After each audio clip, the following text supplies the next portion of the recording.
Our next type of quadrilateral is a parallelogram. आपला पुढचा चौकोनाचा प्रकार आहे समांतरभुज. पॅरलेलोग्राम म्हणजेच समांतरभुज चौकोन. आता बघा, आपण ह्याच्या अगोदर 3 चौकोनाचे प्रकार आणि त्यांचे गुणधर्म बघितलेत. कोणकोणते बघितलेले होते आठवते? कोणते? बरोबर आहे, रेक्टँगल, स्क्वेअर अँड रॉम्बस. बरोबर, आयत किंवा काटकोन चौकोन, दुसरा प्रकार चौरस आणि तिसरा प्रकार बघितलेला समभुज चौकोन. आता आपण बघणार आहोत समांतरभुज चौकोन कशाला म्हणायचं आणि त्याचे काही गुणधर्म सुद्धा आपण बघणार आहोत. पॅरलेलोग्राम, तर नावामध्ये दिसते पॅरलल म्हणजे काय, तर याची व्याख्या या नावाप्रमाणेच होत्या. काय, तर समोरासमोरच्या बाजू जर पॅरलल असतील तर त्या चौकोनाला, समांतर असतील तर त्या चौकोनाला आपण म्हणतोय समांतरभुज चौकोन. म्हणजे त्याची व्याख्या कशी होणार आहे? अ क्वाड्रिलॅटरल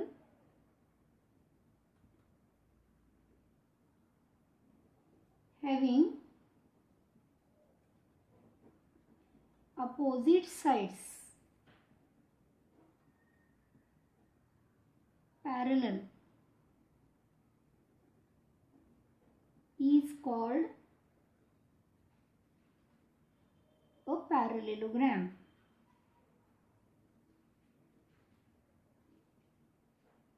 त्याला आपण म्हणणार आहोत समांतरभुज चौकोन. मग आता आपल्याला जर ड्रॉ अ पॅरलेलोग्राम ABCD म्हटलं तर आपल्याला काय करायला, कसं सोडवणार आहे आपण गणित ते आता बघूया आपण. आता आपण पहिल्यांदा काय करूया, एक पॅरलेलोग्राम काढूया आणि मग त्या पॅरलेलोग्रामच्या आकृतीवरून काही गुणधर्म, काही प्रॉपर्टीज आपण व्हेरीफाय करून बघूया, पडताळ घेऊया त्यांचा. त्यामुळं आता आपण एक पॅरलेलोग्राम काढूया. त्यामुळे सरळ एक प्रश्न लिहा, draw a parallelogram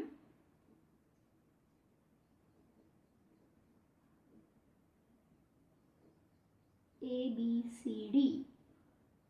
parallelogram ABCD काढा असं सांगितलंय. व्याख्या काय आहे? अपोजिट साइड्स पॅरलल असायला पाहिजे, समोरासमोरच्या बाजू समांतर पाहिजेत. मग आपण पॅरलेलोग्रामची आकृती काढताना कशी काढणार आहे, तर त्यासाठी पहिल्यांदा काढूया आपण एक सुटेबल अँगल, एक 2 सेगमेंट्स काढूया.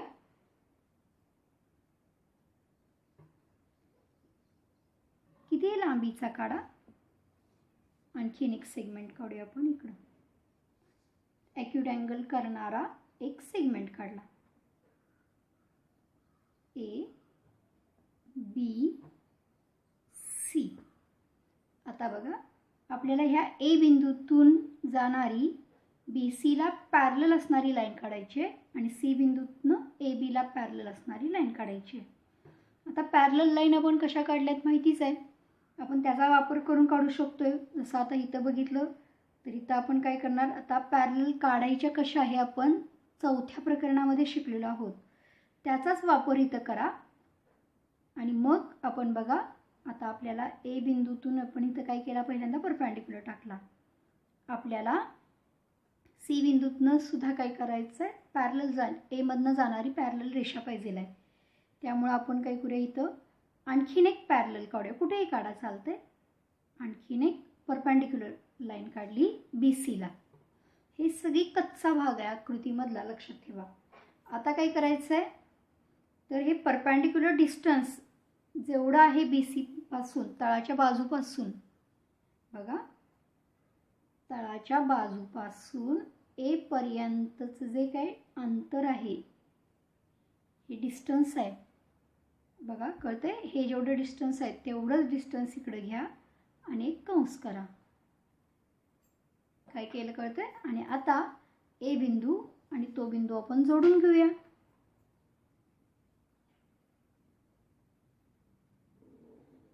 आणि असं वाढवा, पुढं कितीही वाढवा. बघूया आता आपण नंतर हा वाढवला. आता आपल्याला C बिंदूतनं परपेंडिक्युलर लाईन काढायची आहे, बरोबर आहे. मग आपल्याला C मधनं आधी परपेंडिक्युलर टाकायला पाहिजे. ह्याच्यावर कसा काढणार C मधनं परपेंडिक्युलर, तर AB वर कोनमापक गुण्या ठेवायचा असा आणि दुसऱ्या बाजूवर सी बिंदू यायला पाहिजे. बघा आला इथं, म्हणजे इथून आपण अशी परपेंडिक्युलर लाईन काढली. आता आणखीन एक परपेंडिक्युलर कुठेही काढूया, पाहिजे तर इकडंच काढूया किंवा इकडं काढूया आपण आणखीन एक.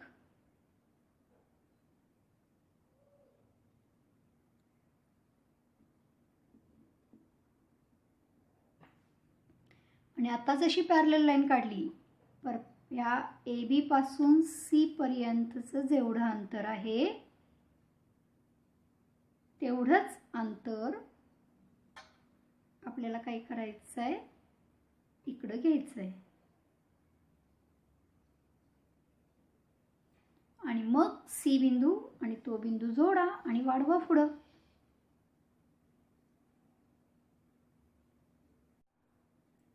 सी बिंदू आणि तो बिंदू जोडला आणि पुढं वाढवला तर त्या पॉईंट ऑफ इंटरसेक्शनला नाव लिहा डी. आता आपण पॅरललोग्राम ABCD काढलेला आहे. आता आपण त्याचे डायगोनल्स जोडूया आणि मग आपण काही गोष्टी आपल्याला मोजायच्या आहेत प्रत्यक्षात. बघा डायगोनल आधी जोडूया आपण. AC and BD.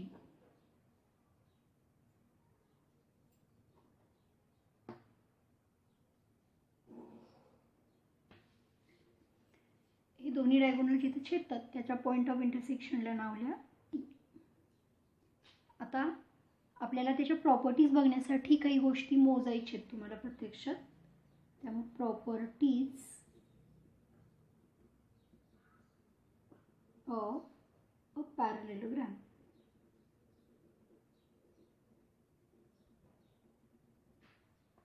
त्यासाठी पहिल्यांदा बघा तुम्हाला काय करायचं आहे, तर अपोजिट साइड्स, समोरासमोरच्या ज्या बाजू आहेत त्यांची लांबी मोजायची. म्हणजेच length AB is equal to किती सेंटीमीटर इथे बघा, तसंच length CD is equal to centimetre. त्याचबरोबर length BC is equal to and length AD is equal to. तुम्ही ती मोजून किती येते ती लिहायचं आहे. मी आता फक्त दाखवते ती आपण मोजणार आहे कशी.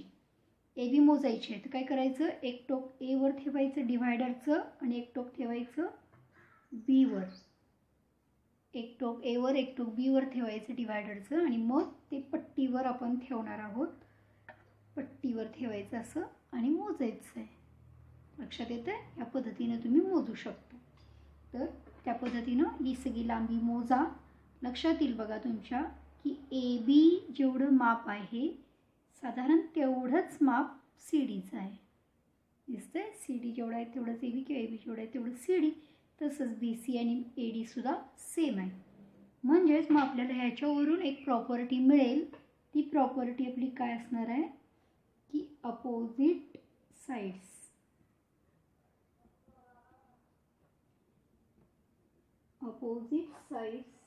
ऑफ अ पॅरलेलोग्राम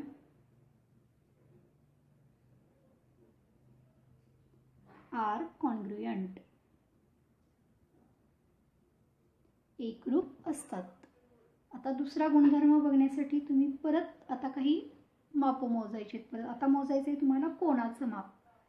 त्यामुळे लिहायचं आहे कसं, measure angle A is equal to किती अंश येते, measure angle B is equal to measure angle C is equal to and measure angle D is equal to dot dot dot. आता ही चारी कोणाची मापसं मोजून तुम्ही तिथे लिहायचे आहेत. आता मी इथं दाखवते तुम्हाला Aचं माप मोजायचं आहे कसं. कोण मापकानं आपण Aचं माप मोजणार आहे. तर आपला हा छेदनबिंदू असतो तो बरोबर ठेवा A वर. शून्याची रेष बरोबर या AB वर जुळवा आणि इकडून मोजायला सुरुवात करा. 0, 10, 20, 30, 40, 50, 60, 70, 80, 90, 100, 110, 120 काय असेल ते. 120च्या पुढं आता आहे जरा, त्यामुळे 124 आहे, 125 आहे. अगदी अचूक काय करायचं आहे ते माप मोजायचं आहे आणि ते तुम्ही काय करायचं इथं लिहायचं आहे. Measure angle A is equal to. तसंच बीचं मोजायचं आहे. बीचं मोजण्यासाठी कोण मापक? साधा सोपा असाच ठेवणार आहे आपण. 10, 20, 30, 40 असं मोजत जाणार. किती येते त्याची नोंद आपल्याला इथं करायची आहे. आता इथं तुम्ही जर मापं लिहिलीत की लक्षात येईल तुमच्या की एचं माप आणि सीचं माप समान आलेलं दिसेल आणि बीचं माप आणि डीचं माप समान आलेलं दिसेल. आकृतीमध्ये बघितलं तर एच्या समोरचा कोण सी आहे, बीच्या समोरचा कोण डी आहे आणि म्हणून त्यावरून आपल्याला प्रॉपर्टी काय मिळते? पुढची प्रॉपर्टी मिळणार आहे आपल्याला की opposite angles of a parallelogram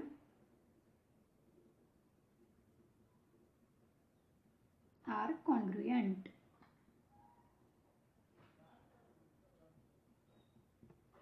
कळतंय? आता तिसरा गुणधर्म बघण्यासाठी आपल्याला काय करायचं आहे? तर डायगोनल जर बघितली आपण तर डायगोनल्स कॉन्ग्रुएंट येतील का बघा. ए ची लांबी डायगोनल ए सी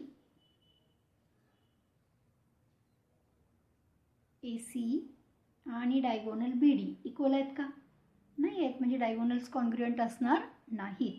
मग बघूया आपण ए सीचे जे दोन भाग झाले ए टी आणि सी टी इक्वल आहेत म्हणू शकतोय. तसंच बी टी आणि टी डी इक्वल म्हणू शकतो आपण. आणि म्हणून मग आपल्याला काय मिळेल की कर्णांचे दोन समान भाग होणार आहेत. त्यामुळे अगोदर ए सीचे दोन भाग लिहूया आपण. त्यामुळे तुम्हाला मोजायचं आहे length A T is equal to dot dot dot centimetre, length C T is equal to dot dot dot centimetre, आणखीन length B T is equal to dot dot dot centimetre, length D T is equal to dot dot dot centimetre. म्हणजे आता लक्षात येईल A T आणि C T समान आहे, B T आणि D T समान आहे. म्हणजेच आपल्याला प्रॉपर्टी काय मिळणार की हे कर्ण एकमेकांना काय करतात तर दुभागतात. म्हणजे ह्या कर्णाचे ए सीचे दोन समान भाग झाले आणि बी टीचे सुद्धा काय झाले, हे दोन समान भाग झाले. आणि म्हणून आपला तिसरा गुणधर्म होईल डायगोनल्स ऑफ अ पॅरलेलोग्राम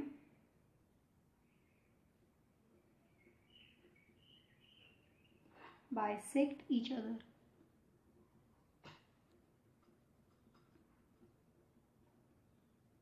आता हे तीन गुणधर्म आहेत. या तीन गुणधर्म आपल्याला लक्षात असायला पाहिजेत आणि पॅरलेलोग्रामची व्याख्या त्याच्यावर आपण उदाहरण बघूया एक.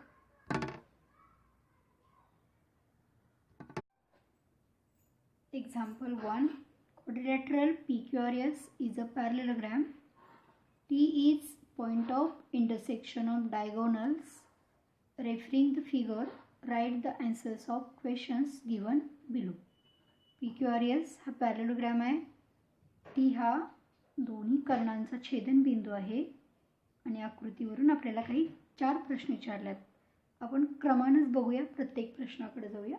सुरुवात कशी करणार आहे? आकृती कशाची आहे? पॅरलेलोग्रामची. त्यामुळे सगळ्यात पहिल्यांदा लिहायचं आहे quadrilateral PQRS is a parallelogram.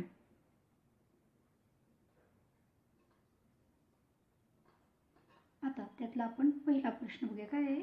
Length PS is equal to 5.4 centimetre दिल्या आणि QR काढायची. आकृतीमध्ये बघा PS 5.4 आहे आणि आपल्याला QR काढायची आहे. आत्ताच आपण गुणधर्म बघितला काय की अपोजिट साइड्स आर कॉन्ग्रुएंट. त्यामुळे काय होईल? Length PS is equal to length QR समान असणार आहे आणि PS ची लांबी किती आहे? 5.4. त्यामुळे QRची किती येणार आहे? 5.4. लक्षात येते? Length QR is equal to 5.4 centimetre समान आले. हे आता आपण PS is equal to QR का लिहिलं? कारण अपोजिट साइड्स आर कॉन्ग्रुएंट.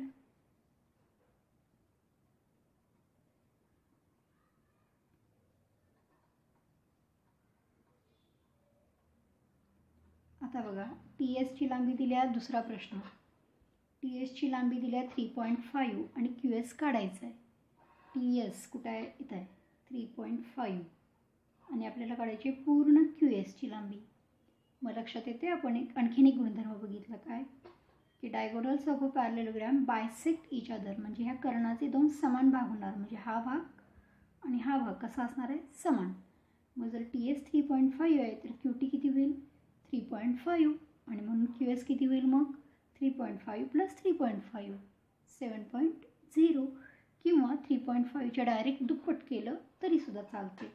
मग आपण काय लिहिणार आहोत, length T S is equal to 3.5, therefore length Q S is equal to पूर्ण क्यू एस काय होणार, त्याच्या दुप्पट 2 × लेंथ टी एस. का, कारण काय गुणधर्म काय होता की डायगोनल्स बायसेक्ट इच अदर.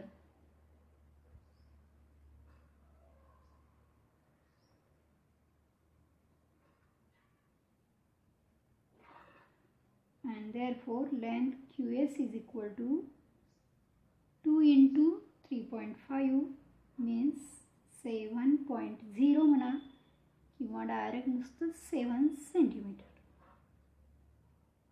QSची लांबी आली 7 सेंटीमीटर. तिसरा प्रश्न, मेजर अँगल QRS दिलाय, QRS हा दिलाय 118, तर अर्थातच QPS समोरचा कोण किती असणार आहे, 118. त्यामुळे measure angle QPS is equal to 118 degree. तसाच बघा चौथा सुद्धा बघा, measure angle SRP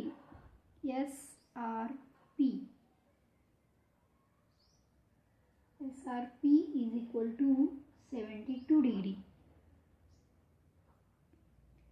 SRP is equal to 72 degree. मग RPQ काढायचं आहे आपल्याला, RPQ.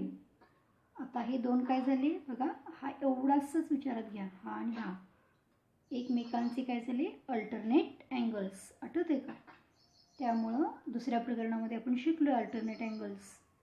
त्यामुळे इथं काय होईल, measure angle RPQ is equal to 72 degree, कारण इथं कारण येणार आहे अल्टरनेट अँगल्स.